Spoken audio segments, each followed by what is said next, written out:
Have you ever wondered how two people separated by thousands of miles and a raging war can come together to create something beautiful? Before diving into this incredible story, a quick reminder, please subscribe to the channel and hit that like button. In the midst of chaos, Slava Lanchev and I found ourselves united as co-directors of a documentary titled Porcelain War. Our backgrounds were worlds apart. It was Slava, a former porcelain artist turned Special Forces member in Ukraine, and I, a VFX supervisor in the US. Neither of us had ever directed a documentary before, but the urgency of the situation called for action. And for years, we had exchanged emails about a potential animated film, but when Russia invaded Ukraine, our focus shifted dramatically. Despite the distance, language barriers, and the backdrop of one of Europe's most significant conflicts, we had never met in person. Our first video call was surreal, filled with the sounds of nearby shelling and the translator working hard to help us communicate. Slava shared a poignant thought, or as always ugly, it resembles each other. We should instead highlight the beauty of our country, the very essence we are fighting to protect. Getting cameras from the US to Ukraine proved to be a challenge. Luckily, we discovered a network of paramilitary volunteers willing to assist. A makeup artist from New Jersey organized 50 bags of medical and military supplies, cleverly hiding our equipment among them. These bags made their way to Slava's apartment in Kharkiv, just 20 miles from the front lines.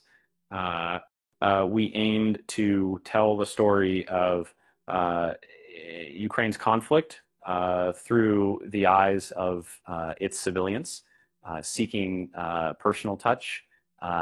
However, teaching someone to operate complex equipment from afar was no small feat.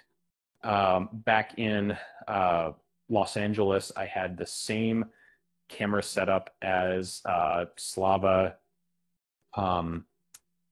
We transformed our shared space into a makeshift film school with Andrei Stefanov, an oil painter, stepping in as our cinematographer.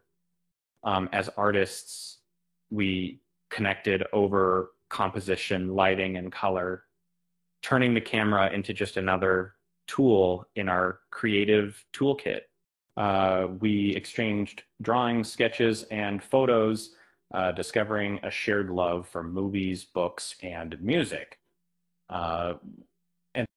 This bond deepened as we opened up about our interests.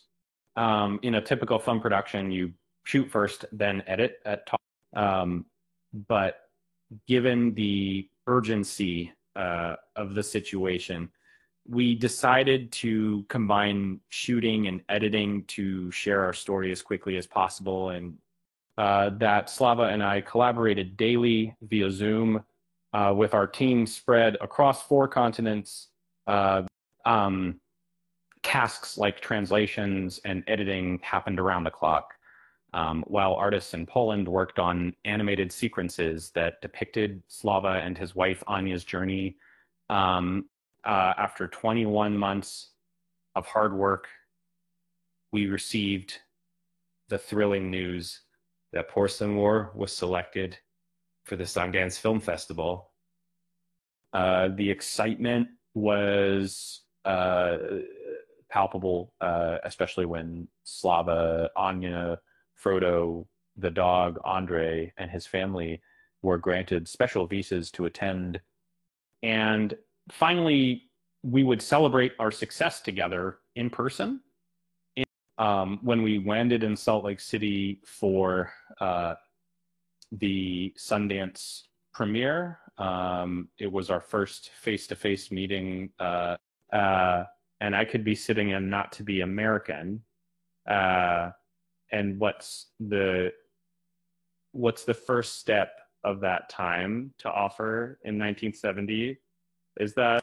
And the next day, as the audience watched our film, they honored it with an 8-minute standing ovation.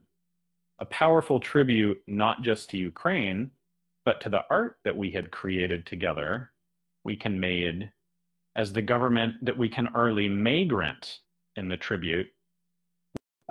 Shortly after, we were awarded the U.S. the documentary Grand Jury Prize, and in March, we'll gather in Hollywood as nominees for the best documentary feature at the Oscars. It's a surreal journey, to say the least.